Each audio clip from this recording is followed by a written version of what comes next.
From the thong-wearing beaches of Miami, Florida, to the flannel-wearing ski bunnies of Whistler, BC. This is The Qualk Show with your host, Carol Rosher.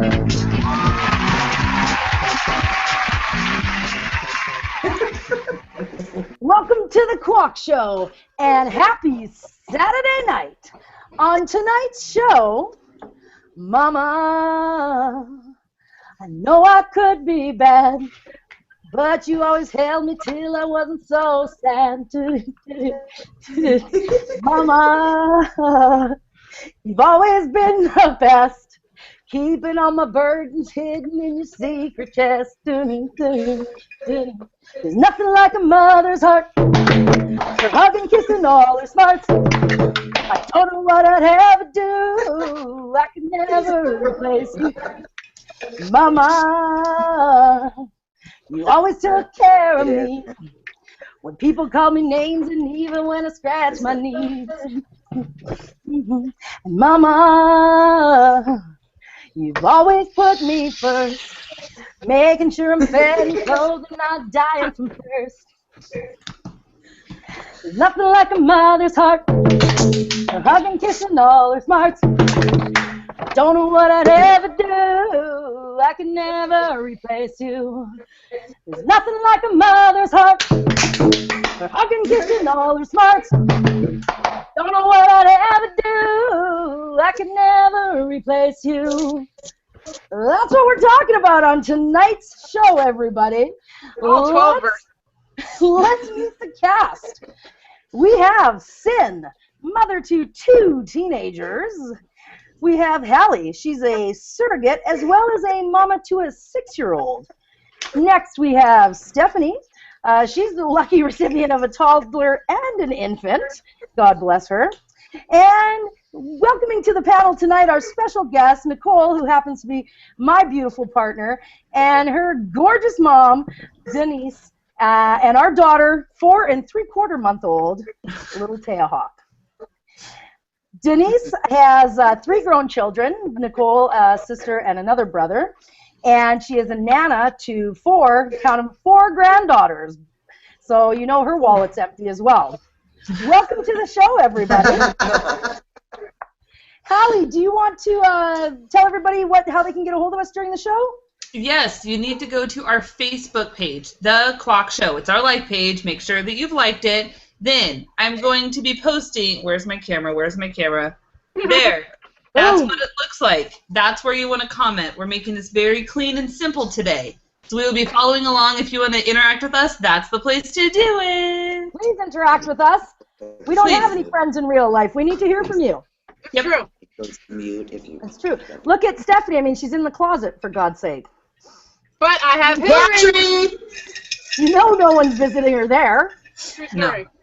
So, how was everyone's week? Stephanie, I have a feeling that you had some BS happen in your world this week. So I started a job this week, and it was pretty stressful. So, not a job, it's not my first job, it's the next job. Good job, Stephanie. Good job. I just want to preface that with, I do work. So I started a new job, and it was pretty stressful, and if my wife's calling me, something's got to be up. So my wife was shopping at the Target in Philadelphia the same way the national story broke about a dude grabbing another girl. Yeah, that happened to my wife. So some strange dude grabbed her butt in the kids section, and I nearly lost my shit. Because not only was it the night after we saw a documentary about on-campus rape for college students, so I was already up in arms about, rape culture for women. But this dude touched my wife, and it brought out the ghetto in me 2 seconds flat. I literally went back into my college days where I just wasn't thinking and just doing. So not happy. Not happy at you, Target. Not happy at you, police department. Not happy at you, dude that touched my wife's ass. Calling out the Philly Police Department. Oh, well, because here we are a week later, and they were so excited about getting it all done for us, and I hear crickets because nothing's going on. And so it's perfectly fine for a man to walk up to a woman in the children's clothes section and grab her rear and nothing going to be happening. I'm coming for you. Yeah, it's the trans, everybody. It's not this straight middle-aged man that's grabbing moms in the toy section at Target. It's got to be the trans people, right? No. Yeah, hell no. You know, I can't even believe that happened. I spoke to you about it this week, Stephanie, and this guy is real glad that that none of us are closer and that you didn't find him before he took off that day, I'd say. I was angry for about a 24-hour period where I was just about to kill everyone in my path. So I've calmed down. I've gotten myself back together. I meditated on it. I found my chi, and I'm good. AKA, she's come up with a plan to hunt his ass down and get him. One of the things, we're heading into our Mother's Day special today, and one of the things that I wanted to kind of talk about was we have an affiliate chat group that we run on Facebook called Queer Families and Their Allies. And we usually post questions there every week to kind of get some feedback on what's going to be going on the show that week and things of that nature. But this week, a particular post erupted on the chat room. And, you know, basically, without showing you the entire article, it was about a person who identifies as F to M, so they are, you know, transitioning female to male, but they have also found themselves pregnant at this time. And it kind of brought up a bit of a question as to, you know, what is it that makes you either a mother or a male or anything along those lines? Is it completely biology? If you are on testosterone while you're transitioning, would you still have the same connection with this baby growing inside of you, like that motherly connection, or do you think it would be different? Sin, you kind of follow a lot of things like this and have a keen perspective on it. What was your take on what was going on in the chat room this week? Well, my take on what was going on in the chat room was that there was a gentleman who was cisgendered. He was born a man, and he was a little bit confused as to how someone could consider themselves male and still get pregnant and give birth. Now, reading the article, this person considers themselves, they're female to male. They were in the beginning of their transition, and they are with a male partner, and accidentally got pregnant. And so the question is, then what do you do? Not my place to tell them what to do at all. I know that, you know, two women can't naturally have a child together either. We need help from outside. So, you know, everybody's doing things that are a little bit out of their nature if they're having children and breeding and they're queer, right? For sure. Yeah. Denise, what's your take on that? I mean, you know, you've been around before any of this stuff was cool and kind of out in public and all that thing. You know, when you see stuff like this on the news, and I know you're really accepting and that you don't have a problem with however anybody wants to live their life, but do you think that at some point you need to make a choice? Like, are you having babies? Are you being a male? What's your take on that? You have to click on mute first. I muted you. I can't hear you. Oh. No, I muted our guests. Listen, You're I'm not the muted. best producer. I can't unmute them from this, and they got to do it themselves. Okay, they'll figure it You. They'll figure it out. We're always throwing curveballs at our guests. Yeah. Yay, Nicole! Hear you. Just hit unmute at the top. No. Hey, Carol. Hey, Carol, why don't you give her a call on your cell phone right now? I give her a call. Give her a call. Give her a call. She used to figure out this stuff for me. I mean, I don't know how she's not figuring it out No. for herself. Excuse us while we experience some technical difficulties. Oh, yeah, I love this. I love live television. Why don't you give her a call, Carol? There you go. Hey. Hey, I did it. The technically challenged person figured it out. Yay! Once again, not our guest's fault. This is Welcome to Live TV. I think we should just set everybody up at this point. Yeah, exactly. We're going to test every guest. Did you hear the question, Denise? Or I were did you... hear the question. Perfect. And I'm kind of the mind of, yeah, make a choice. Which are you going to be? You can't be, I don't think we've developed, you know, we're to the point of being these both-sexed animals yet. It's like pick which one you want to be. You want to be female, be a a mom and give birth, then you do that. And that is kind of confusing. But then at the same time, I suppose if it was accidental for someone and they were transitioning, and it's like, oops, okay, well, I guess they redefine modern family yet again. So, and then you just work with what you've got. Yeah, for sure. Definitely. Oops. Yeah, a big oops. I mean, but honestly, that sounds like a serious blessing in disguise. I mean, if it had been after full transition, now they're having to look at surrogacy, they're having to look at adoption, they're having to look at all of the other options when they actually were able to get a biological child of both of them and yet still live their truth once baby and surgeries finished. Without the big price tag. Yeah, exactly. I liken it to similar to when someone, a male to female, transitions and keeps their sperm for later so they can have a child later, even if they remove the parts of their body that create sperm. I think it's the same kind of situation. For me, I think that it's not my place to tell someone what they can and can't do with their body, but I think maybe before you transition, if you want to go ahead and make a biological family, I'm not the one to tell you not to. Yeah. Sure. And I think for the future, this could be a story that other transitioning people could look at, because it sounds like if the person was in the beginning of the transitioning stages, there wasn't enough testosterone in the body to halt the natural organs, the hormones of the woman, and so therefore that's why perhaps the pregnancy still happened early on. I'm actually glad you brought that up, because that was my entire argument, and I found it difficult to try to explain it, but everyone on this panel has a baby, and I did not give birth naturally, but I know for a fact that there is a chemical connection between my daughters and my wife that I just don't experience. And so for me, I have a second parent approach to it, because there's a kinetic energy. And I think that when you're growing a child inside of you and that estrogen is, doubling and tripling and quadrupling, and that is the most female you can be in any possible way as a human being, is when you are reproducing. And so that's why I have a hard time understanding a trans man electing to go out of their way to get pregnant, because you couldn't be more female in that moment. And it's not, my wife and I struggled to get pregnant. We did everything we needed to do. We ate ramen noodles. All right, not ramen noodles, but we definitely had some saltines. And we literally sacrificed everything to create the life that we needed to create.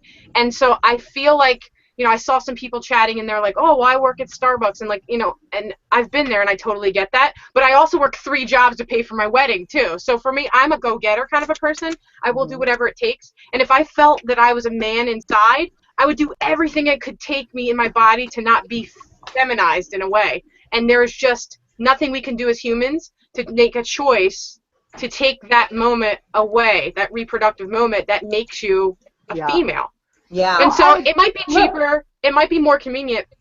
I don't know. I'm still not convinced personally. I'd like to hear from I'd like to hear from a trans man. I want to know what you need your opinion. None of us are trans, so we can't really say how we feel. I want to hear from a trans man. Would you give birth? Do you want to give birth? How does that work for you? I kind of look at it just even from, a butch lesbian point of view, and I know this isn't the same for everybody, but for me personally, I identify with my male side, I guess, to a point where the thought of carrying a child isn't attractive to me. Like, having to wear a padded nursing bra and just the entire process is not something that I am interested in. And I think that that's mostly, I guess, because of my more male side, that I don't have this driving feminine womanly urge to have a child. I mean, I definitely wanted to have a family, and I was blessed with that, but I didn't have the desire to actually push the child out myself. And so I would think even just with the amount of testosterone that I have running through my body and not having that desire, that it would be even more so for a trans male that he wouldn't want to identify with that feminine side. No, I hear that too. I gave birth to 2 kids, and it was a very complicated emotional thing for me to be pregnant and to nurse for that reason. So I get that. Yeah. No, I completely. All the more so for a trans man. I'm sure it's a very emotional and complicated issue. Totally. I mean, I can just only imagine what that felt like for this gentleman to be transitioning and then to find out that he was pregnant. Yeah. Is this the same gentleman that, or this is secondary story? I've heard of one where he had gone in for top surgery, and part of top surgery he had to go off of his testosterone, and it was like that 2-week period when he actually ended up getting pregnant because he was off his testosterone to heal from the surgery. Is this the same story, or is that another one? I don't know, because the story wasn't that detailed. The story just said it was accidental. It didn't say the details This may be a secondary story then, because I know of one that was the situation. So, and there was a huge story actually of a transgendered man here in Oregon that had a baby, and it was a huge story because it was our hometown or our home state, and people were all up in arms. How dare a man have a baby? It was a secondary plot point in the L Word forever ago. Yeah, right. Yeah, but here's the thing. The one thing that Elward did do right is explain the way in which he identifies as a man in a beautiful way, and the struggles that it took when he actually got pregnant by accident, what that looks like. Right. So that's my only argument was against those going, well, I have it, so I will use it if my wife isn't using it. But they're forgetting that there's a biological thing that happens. They're forgetting the aftermath of what the children might feel when you birth them and they have that motherly connection to you and you want to be called daddy and they were like, you're my mom. They forget that when you become a parent, your life is not your own. Your opinions are not your fucking own. That's actually true. Exactly. So, I mean, we can all kind of control that parenting thing in the beginning, but think about the aftermath because it all trickles downstream. Yeah. For sure. Good Yeah, point. I just thought it was an interesting topic to kind of discuss at our roundtable this evening, and just to get everybody's take on it. I think that for every person that you ask, there's going to be a different feeling about it. And like Sin said, I would love to have a trans person, log on to our chat, or even come onto the show at a later date and explain to us, whether what we're thinking and what we're saying is right or wrong to them. Mm-hmm. And we'll reserve the right to chat about this a little bit more at length at another time. Let's get rolling with this week's edition of Hot Flashes. Allie's hot. This is our Mother's Day edition, so we've got a few quotes here from moms out there. And the first one is from a beloved Ricky Lake, who stated, "Motherhood is the greatest thing and the hardest thing." Oh, yes. There Taya's shouting out to that. What makes it the greatest thing and what makes it the hardest? Denise, do you have a take on that? What makes it the greatest? Well, the greatest is just to have these wonderful people in your life and to enjoy their company and their successes and their personalities and everything that another person is. And I suppose the downside is exactly the same thing, putting up with their personalities and their differences. And, it's just a very double-edged sword in that way, because it's everything that we love to hate and hate to love. And, everything about whether it's your partner or your blood child or your child, it's the same thing. We all have that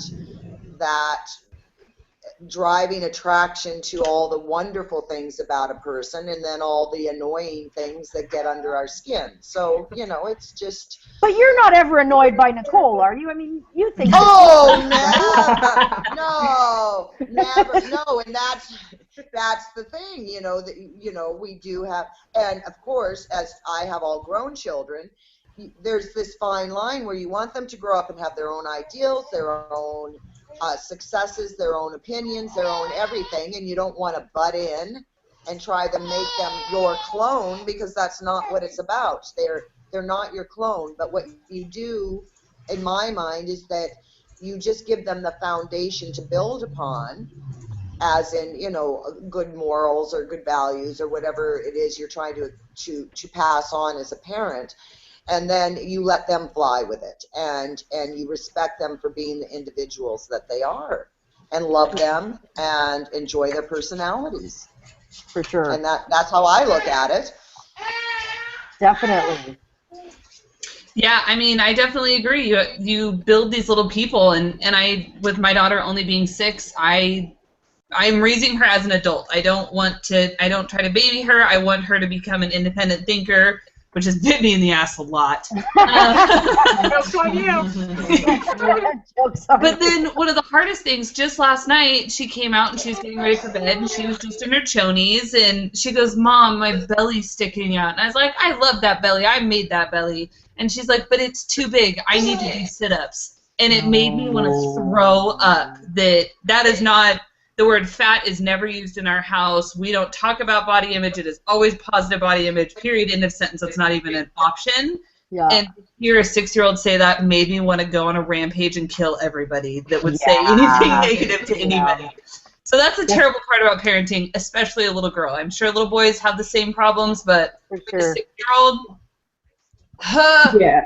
I mean, there's so many great moments of parenting. I think for me, the hardest thing right now is that my kids are reaching an age where they're making choices that I don't have control over when they're not around me. They're 15 and 13. So when they're off at school, I can't control what they're doing. I can't make choices for them. And they make choices maybe that I know will lead to permanent life changes that scare me, because they're at an age where they're making choices that are closing and opening doors for them. And I can't make those choices for them. I have to sit back now and say, okay, if you're not going to do your schoolwork when you're 15 and you're going to fail this class, I can't change what that's going to do for your future. And that's scary. Yeah. For sure. No, Totally. I agree. Tanya Massey said, "Mom, noun, one who sacrifices her body, sleep, social life, spending money, eating hot meals, peeing alone, patience, memory, energy, and sanity for love." Have any of you ever been more happy to give up so much? Nope. Nope. Nicole? You get a raw deal when you become a parent the first time, because you are, I've said this in previous shows, that you're a much better parent before you actually become one, because you think you have all the answers. And then there's that moment where you go, shit, my mom was right.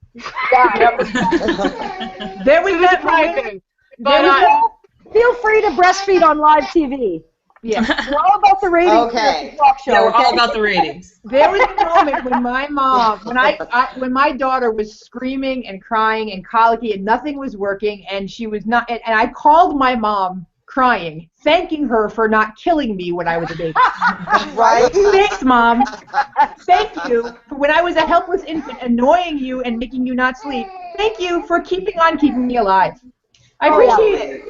Nicole and I have talked about this. Nicole, you know that we talk about this and say, you know, obviously we're not condoning it. Please do not try this at home. Of course. But if you are a lesser person with, you know, less patience and maybe not anger management skills and things of that nature, unfortunately, sometimes I can see how kids would get caught in the crossfire, because it takes an infinite amount of patience to mother. Nicole, what do you think about that?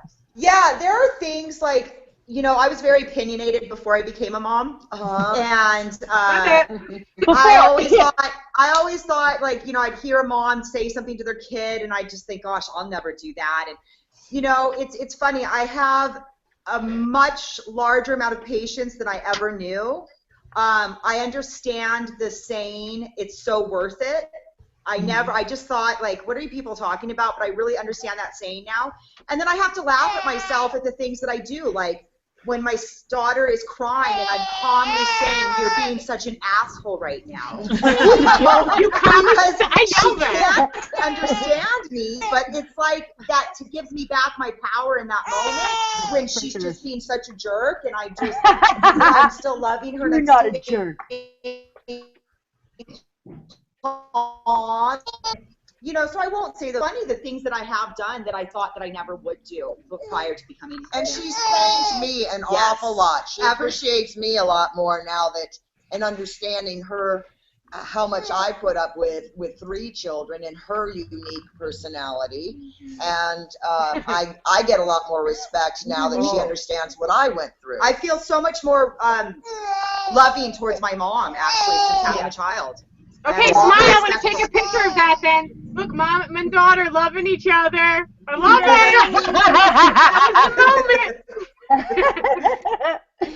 I love it. I love it. No, it definitely, it's a next level kind of thing, and people tell you before you have kids. I remember all my friends that had kids saying, get the sleep now, and Nicole and I were like, whatever. I mean, we used to be party girls. We know what it's like not to sleep. I mean, No, you don't. It's a whole new exhaustion. Idea. No. I am more tired than I have ever been in my entire life. I can see why kids give you gray hairs. If I didn't die, I'm sure they'd all be coming in right now. It is literally the hardest job on the earth. And I mean, Stephanie and I always say that, because we go out and work during the week, that we would pay $1 million to someone to stay home with our children, because we don't want to do it. We absolutely adore them. We absolutely adore them, but we don't want to stay home with them. My wife is watching always, and I'm home alone with them on Wednesdays, and she walks in the door, I'm like, I gotta go! I gotta go! Exactly. My hair's all messed up. I posted one on Stephanie B that, probably a week ago, of like, what happens to the house? Because I'm just like, I don't know how to survive this. This is It's not my DNA. hilarious. I love it. I love it. Gilda Radner is quoted as saying, motherhood is the biggest gamble in the world. It is the glorious life force. It's huge and scary. It is an act of infinite optimism. Do you agree with this statement, and why or why not? So what do you think, Denise? Infinite About the optimism? Yeah. Do you know how many times I've been picked on for being Pollyanna? Honestly, you try to be the cheerleader. Yeah. You always want to be the positive, the up person, even in your deepest moments, and even when you're beating yourself up or having a hard time with it, you want to put on that face for your kids, and you want them to feel like you're present and there, and that is a lot of it. But at the same time, watching every little thing they do, I mean, I'm fortunate as a grandparent now to relive it all again. And as the second time around, girls, it is way better. It is way better because you don't worry so much. Yeah. You're just calmer even the second time around than the first time around. But there is an optimism that you want to always have, or feel that you have. In they're cheerleaders. That's what I've always called myself. I'm my kid's cheerleader. I'm everybody's cheerleader. I want everybody to feel good about themselves. But it's a wonderful feeling. I like you. Yeah, I know. Isn't she likable? I totally scored in the mother-in-law department. I read this question totally differently, because to me it seems like it's a huge gamble to put a person into this world. Oh, and that's how I read it too. Like, it's huge and scary to think, okay, is this going to be the kind of place a kid's going to be able to and want to live in? Do we want a future generation to have these experiences? So it's really, giving birth to a child is basically saying, okay, there's a future and I want my kid in it. For sure. Well, we said that as hippies in the 70s. I mean, we've been doing this a long time. We thought the doom and gloom was then. And I remember having so many friends saying, "Oh, I'm never going to have kids. The world's going to come to an, it's terrible." And I'm thinking, well, boy, we've come a long way. It's even worse now in some ways. For sure. Well, and I even also they carry on. I mean, I'm sure somebody was saying this in the 1800s, and and hopefully they'll be saying it 100 and 1,000 years from now as well. Oh, and looking at the high school kids and college kids today and the kind of great things they're doing gives me hope anyway. So it's a good thing. And it depends on what city and what school you're looking at, because I just walked through the Saturday market today, and I'm like, what the hell are they wearing? And then I felt really old, because I'm like, put some damn clothes on! Put some clothes on! Yeah, for sure. I also looked at it from the prospect or the aspect as well of infinite optimism that they're going to survive, that they're going to flourish, that they're going to, like, our greatest fear, especially with having a child under the age of 1, of course, is sudden infant death and things of that, and you're just constantly, or car accidents, or there's just so many things in the world that can harm our children, and it's, to me, it's that infinite optimism that they're going to live, that they're going to be okay, that they're going to outlive me. And it's just, I mean, I also look at it as, like, I was thinking about my mom and raising, I mean, she has 3 daughters, and we are 3 completely different people. Like, 3 totally different people who were, you know, for all intents and purposes, raised in the same house, but that's scary. I mean, Stephanie and Sin, you both have multiple kids. That's got to be crazy to think about, you know, having 2 children that are like this.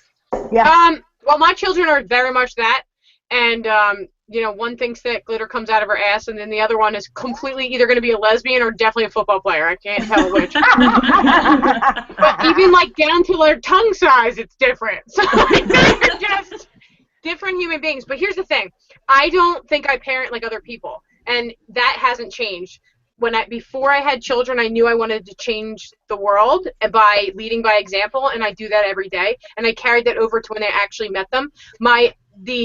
The urgency to do a really good job in life has become even more paramount, but I don't feel like I have to, like, protect them, whereas it probably helps because my wife is overprotective, so I probably don't have to do that job, but it's nice because I know that when I catch my kids, specifically the older one, in a moment of learning, I'm like, yes, my little children, like, go out into the world and change it, right?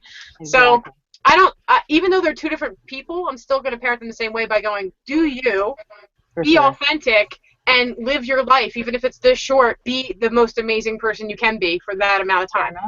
Fair enough. I think that's a perfect place to end our hot flashes today, and we're going to move on to our main topic. And our main discussion today, in celebration of Mother's Day again, is what would you do if you thought that your child was on the queer spectrum in any way, shape, or form? Would you approach them and try to soften it for them so that they don't have the same angst about coming out that we probably had in our generation and in our stories? Or would you wait and let them come to you in their own time when they're comfortable?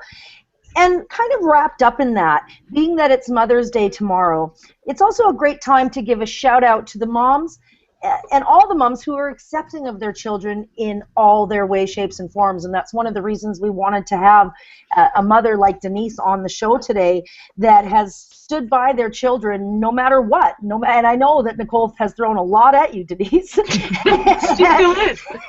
Exactly. And you stood by her side, and you're just being a mom. So shout out to the moms like you. And, you know, what do you think about the fact, what would you do? Like, I don't think you had an inkling that Nicole was maybe gay before she told you, or pansexual. Would you have gone to her if you knew it, or would you just let her tell you? I probably would have let her tell me unless I saw her really struggling, and then I would have found some way to open up on the subject. But I don't think she knew either. I think that it was just an evolutionary thing in her particular case. Mm-hmm. And then, you know, when I don't even remember the moment she told me, and I didn't really care. Like, yeah. Oh, wow, okay. That's like, you got a pair of purple pants. Great. You know, I believe they're rainbow pants, Denise. I believe they're rainbow pants. Rainbow, but whatever. But, I mean, I don't know. Maybe is it the way I grew up? I don't know. But I'm hugely accepting. I even have a degree in anthropology. I've always found differences exciting and unusual and fun about people, you know, cultural differences or whatever. And I grew up in a situation where my parents were musicians, and music sees no color, sees no gender, sees no nothing. They see talent or not talent. Mm-hmm. So I was exposed to everything as a child, so I thought everything was normal. Yeah. There wasn't any, so it didn't faze me. Nothing about anything that my children do fazed me. It's like, oh, you want to do that? Great.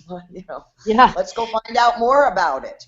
And I know your children, so that says a lot. You do, and you know They've how done different makes you. they are each Yeah. from each other too. Like, Yeah, for sure. it's kind of funny how children, you know, are raised by the same mother, yet they're also different, or the same For parent. sure. Then you have teenagers that are, you know, at the age where, you know, perhaps some of them would think to start experimenting, things of that nature. What do you think about what we're talking about today?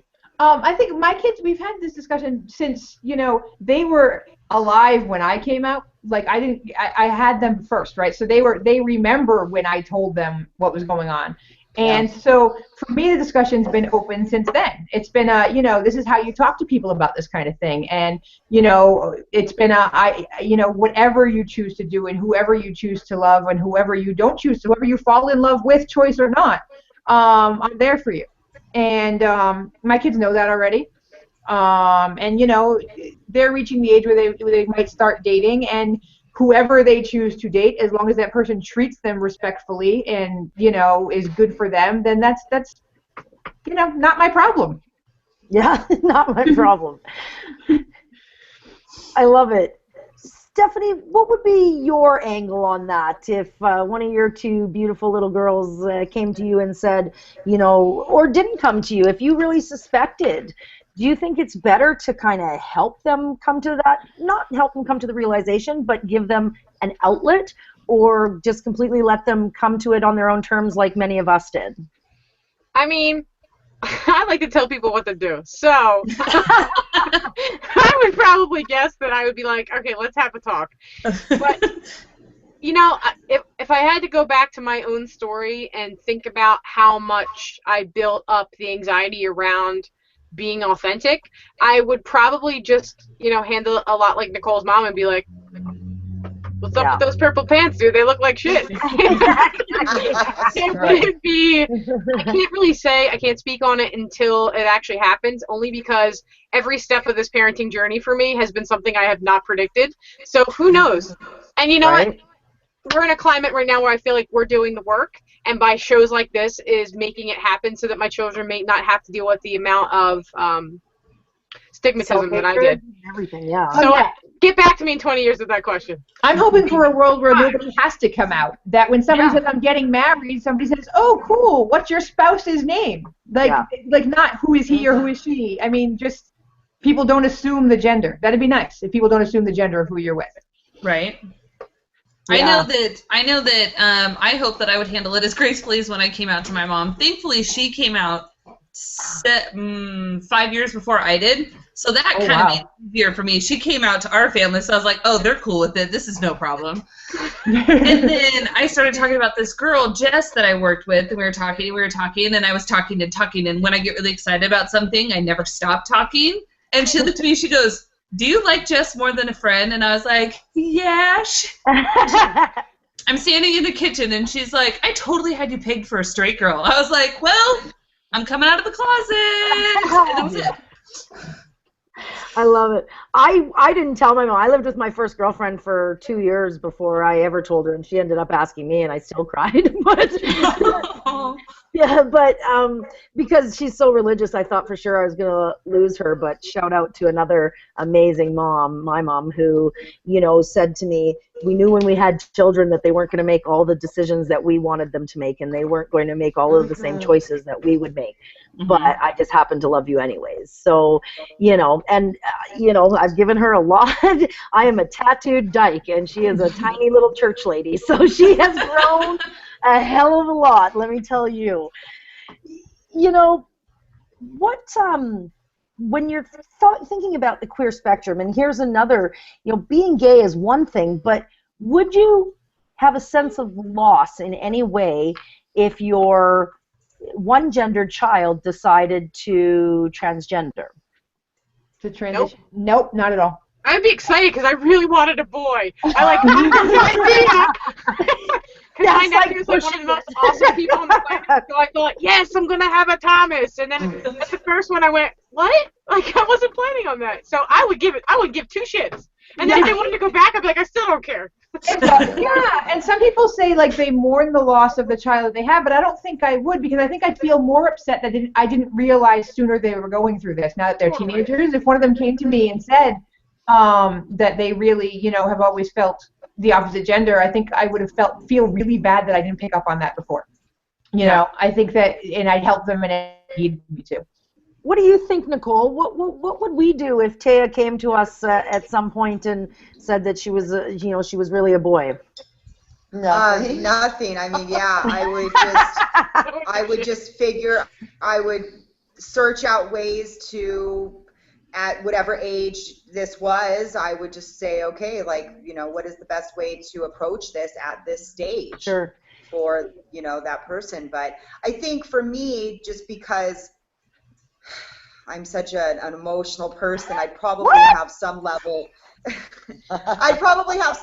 of a death and rebirth, you know, grieving the loss of my child as I knew it to, you know, a new person falling in love with a new person. Would that be something that you did internally, or, you know, do you think that there would be any break in the relationship, or? Oh, no, it would be my own process, privately sure. in the bedroom. I mean, you'd be my sounding board, but... Yeah. It's a very fair approach, I'm just saying. Yeah. So you can cry in the bedroom and then go buy some baseball hats and jeans, you know? Exactly. That's all that happens in our bedroom, Sin, just crying. That gets better, Carol. And the costume changes happen there, too. The costume changes. Costume changes. That's another show altogether. Yeah, that's inside information, producer. What about you? Yeah, what about you, Hallie? Would you have any sense of loss, or would it just be whatever? It would ultimately be whatever, for sure, at the end. But I would be sad because I wanted a little girl. I would feel sad for the life that she would be going into as a he, and putting up my biggest fight to make sure that he felt comfortable. Like that would be where I would be sad, is all of the opposition. I mean, I'd almost bawled because she thought that she needed to do sit-ups at 6. Like, yeah.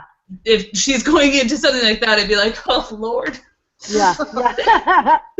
That's true. I mean, it's not really a safe place right now for people who are transgender, you know, so it's scary. Yeah, it would be more her safety and her life that I would be worried about, and making sure. I just want her to be happy, and I want her to be successful and to do her damn thing, and whatever that looks like. Whole life of opposition for a while, and she's strong enough, and I know she's determined enough to do it, but I would never wish that upon somebody. Yeah. Here's another question. When we're talking about would you go to your child and help them with it, or would you wait for them?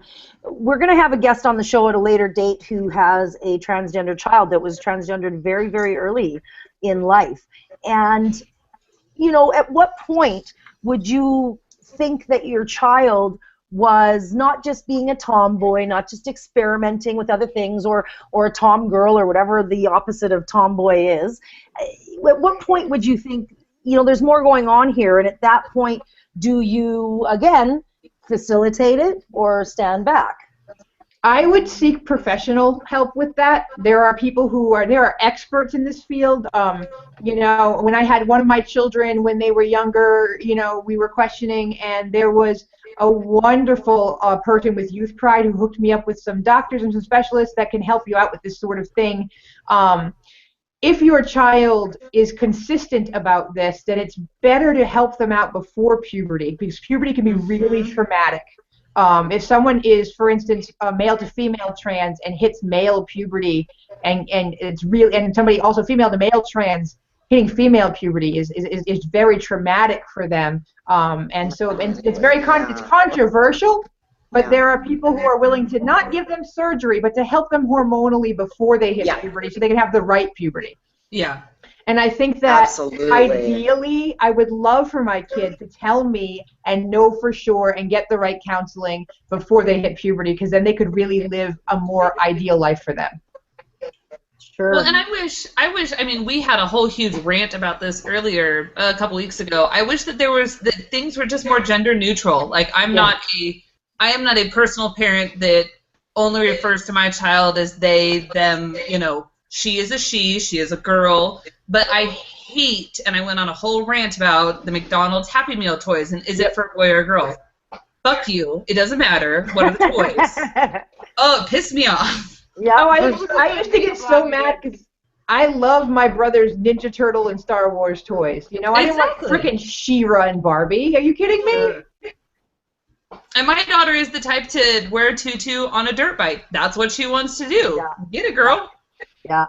I think you really have to wait till they tell you, because I mean, even again, as a butch lesbian, I mean, I hope he's not watching because he already hates me, but I would steal my brother's clothes when I was growing up and wear them. And I mean, I guess if you looked at me in today's today's day and age, you'd wonder if I was actually wanting to transition, but I have no desire to transition myself. I enjoy being a woman. I'm just a very masculine woman. So I mean, you also don't want to put something on your children that isn't their authentic self as well, right? You don't want to make decisions for them. Right. Yeah, me, I was always very masculine, but I never said, I want to be a boy. I wish I was a boy. You know, there's a difference there. There's not a, you know, I never felt male. I felt masculine. I think masculinity and femininity are different than maleness and femaleness. It definitely is.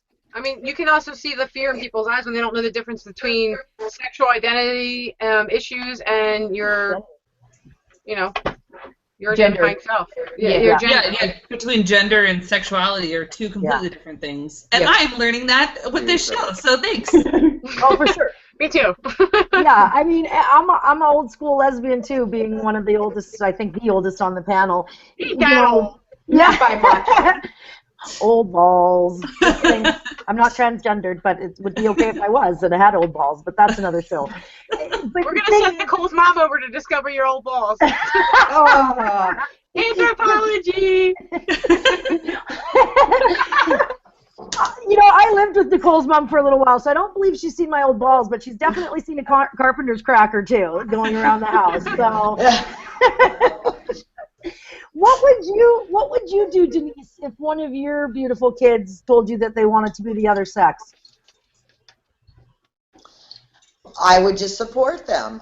But I would, of course, I'm a different generation now, and my children are all grown. But I'm trying to imagine what I would do if I were younger and I had a younger child. Mm-hmm. Well, I could look at my granddaughters, I suppose, if one of them decided to. I would not interject because I think that we're coming into a point where so many children are encouraged to hold their masculine side and their feminine side, regardless of their actual gender, their actual sexuality. I think, you know, the tutu on the motorbike, right? It's like we're allowing them to express themselves as freely as they would like. So I think that I would wait for the child to come to me, and then I would support, because I wouldn't want to put words in their mouth or ideas in their head. If they just want to wear a tutu on a motorbike, then wear the tutu on the motorbike. If you're really having issues with your sexuality at that point, then yes, I'm right there with you to support you. So the sexuality is something different than gender. So if they're saying I'm a boy, but I'm in a girl's body, that's different than me coming to you and saying I'm gay. Exactly. Yeah. And I think that at that point you have to, or I would want the child to come to me and express it, because there are so many variations now. Yeah. I mean, we got it all over the board. It's like I'm trying to keep up with all of this as well. You're doing a pretty good job. No, you're doing great. I'm trying to keep up with it. So sometimes I'd have to have, you know, the child tell me, well, what is it you're really wanting? You know, then we'll work with that. Yeah. Well, and we've made great strides allowing our girls to wear a tutu on a motorbike, but how many of us would allow our boys on a tutu on a motorbike? I actually have a friend who her son. I would too, but if it could, you know, not as many would, which is sad. Yeah, my friend, her son identifies as a princess boy. He is Good a boy, for him. but he wants to be a princess, and he has been since he was 3. He loves tutus, and he loves Rainbow Bright, and he loves all things, and that's how they decorate his room. But he is a boy, and he has no question about being a boy. He just likes girl stuff. So work for him. My nephew is one of the most stunning children that I've ever seen. A beautiful little boy. True story. But he likes to put his makeup on like his mom, and she sends me pictures, and it's the cutest thing I've ever seen. And he's got his nails. That's just an 80s rocker. Well, right? That's just a Jared Leto. What? Yeah, exactly. But again, I think that thank God it's changing with these generations. Yeah, babes. What? I was just going to ask Hallie. Hallie. Your friend, your princess boy. What is his preference for sexuality? He's 8, so he doesn't know yet.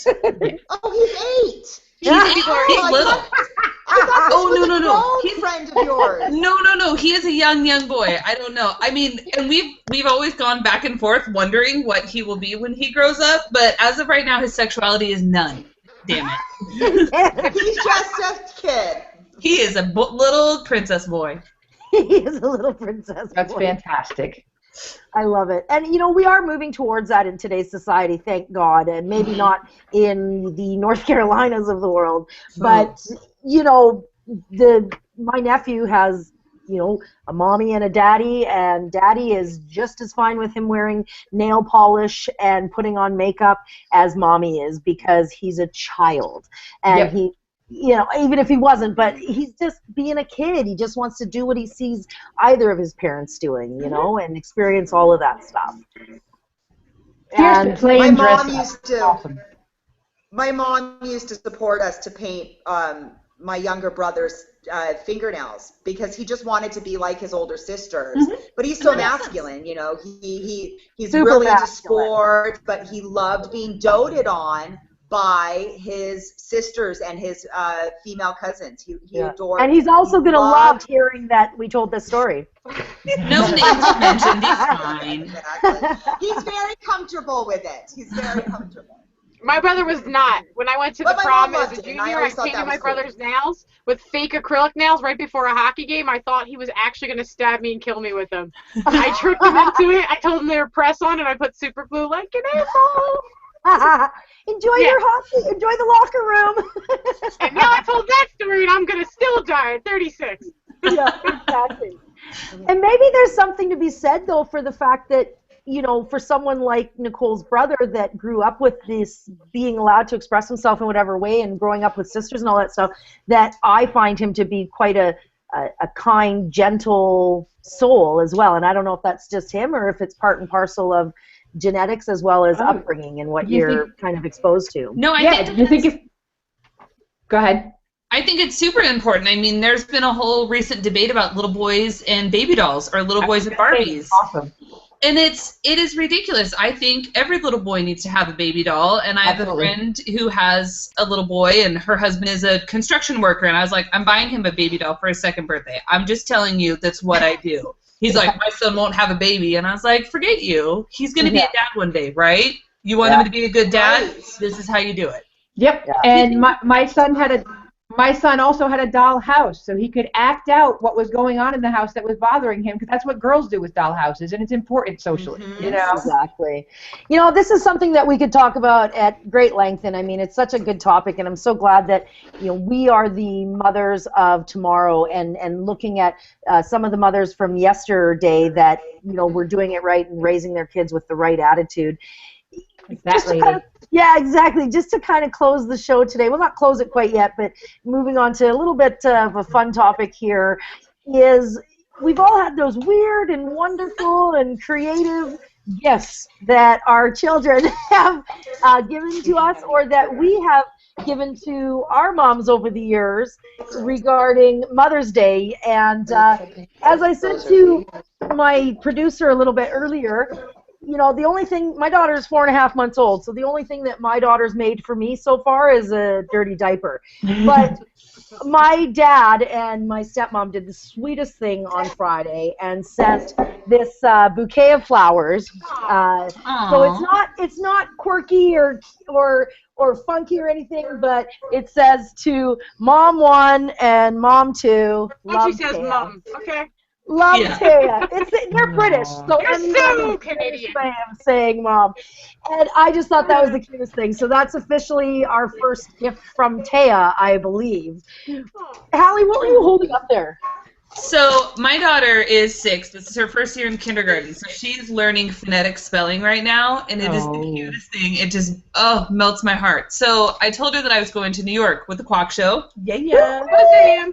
And so she wrote me this big poster, huge poster, that says, "I will miss you. I want to come with you." Let me see if I can get it. Where is Move it it? over a little bit. That's with you. Yeah, there it is.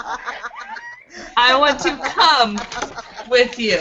That is another show entirely that I don't I think am was... saving this for her 18th birthday and her graduation. And I'll be like, remember that one time? However, she is so sweet. She did draw hearts on it for every day that I'm gone. But she replicated, where is it? She replicated my tattoo, which is her and I. Oh my God, that's so adorable. Yeah, so I'm going to actually have my tattoo artist copy this and put it right next to ours. That's really cute. That's sweet. perfect. That's perfect. What do you got there, Sid? I know you saw... My son made this in school when he was younger. It was a ceramics class in school. It's got kind of an acorn top, and it's got a slot. It's like a pitcher thing. It's glazed on the inside, I guess. The inside. It's been fired and everything, and it's very useful. What exactly have you used it for, Sin? I'd love to know. To store the cheeseburger he made me out of clay. Right here. If you can see it in the camera. And it's got all the pieces, including the burger with the cheese. I like it. It's made out of ceramics. So he worked very hard and long on these when he was littler, and so these will be kept forever. That's fantastic. His artwork now is phenomenal, but he was too embarrassed to let me show you. But he makes amazing things now, which is why I kept this one, because this one's sweet. Adorable. What about you, Steph? Has your 4-year-old been doing anything for you? I know the baby's making you the same thing she makes me. This is me with my ears. I don't know why. Notice my eyebrows. Told me I was fucking them all the time. And then here's my boobs because I don't ever wear my clothes.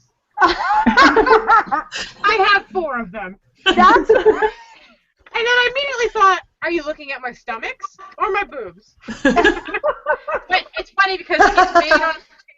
So most of the time when we're having our Wednesday night production meetings or during the day when Carol and I are jumping on like psychos in the middle of the day, I'll sit my children on the floor of the closet and they'll make Riley will make me talk. Nice. So, this is actually very quickly like becoming the wall of Riley on Wednesdays.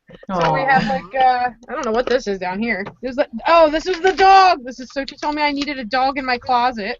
I don't know if we can get that off. Yeah. And then she told me I needed some mushrooms, and I said yes, I do. Who doesn't need some mushrooms, really? Yeah. So this is the wall of Riley, and it gets interesting every day. This is My Little Pony, and then she told me this is the clock to tell what time it is in Ponyland. Don't you love their details? It's amazing. Yeah, she like speaks her own language. Yeah. Exactly. My sister tried that. Denise, do you have a favorite memory of any of the crazy things that any of your 3 kids made for you over the years? No. What? Oh, I have so many. Half the stuff in my house is the stuff, I still have things from when my kids were little. I loved everything. I kept everything. But, and, many comical moments. But one of the things... Talk about a Mother's Day show. We heard you paint your nails. Don't go straight there. I love it. So, yes, there's too many moments to recount, but my kids are awesome, and even yesterday I got the surprise dinner of Chinese food, and we all went bowling after, and it was too much fun to watch the little kids bowl. Yeah, and my daughter and my son still be competitive with their bowling. Yeah, exactly. What was Taya's score? Taylor Well, lost Taya her didn't shit at go. the dinner table, But and Emily, we were not able to go. Yeah. So, Can I tell you quickly about my favorite Mother's Day gift I gave super quick, my super mom? quick. Super quick. So one Mother's Day, my brother and I went in the kitchen and we cut up some apples and we broke some eggs in a bowl and we mixed in some oatmeal, and we were like 5 or 6. It was really still kind of raw and soupy. It was eggs and oatmeal and apples and cinnamon and sugar and coffee in a bowl. And we brought it into my mom's room so carefully and spilled it all over her bed. Happy Mother's Day, Mom. It's like the Mother's Day when you make the breakfast and the burnt toast and the raw eggs and the Happy Mother's Day, and your mom's like, thank you so much. Delicious. Oh, I want to thank everybody on the panel. It was a super fun show today, and celebrating all the moms out there who are doing it right. And for those of you watching at home, on next week's show, we're going to talk a little bit about what constitutes cheating. Should be a real live show. Do emails and texts count, or is physical contact needed? Bow, chicka, wow, wow. Then we're going to talk, and Stephanie's been waiting for this topic for months now. So much so that she just erupted, but we are going to be talking about exes, and in specific, can you stay friends, or should you? Okay, Stephanie's not looking forward to this conversation. Don't set me up. Stephanie's going for a dip on this whole thing. Exactly. Holly, where can everybody get a hold of us? So first, make sure that if you're watching this on YouTube, that you like with the little like button, that you subscribe. We really need you to subscribe because we're putting up random little funny videos, and you want to get notified, right? And then you share this. Share this with your friends. This was an awesome show. Make sure that you like our The Qualk Show Facebook. Everything. We're on Facebook. We're on Pinterest. We're on Twitter. Even though I don't really know how to use it, we're doing it. So hit us up. We'd love to talk to you. Sure. So we're going to end the show with our usual cheers. Here's to our moms. Thanks for putting up with us and reminding us that payback is truly a bitch. Cheers, queers. See you next week, everybody. And remember, there is always something to qualk about. See you next week, everybody.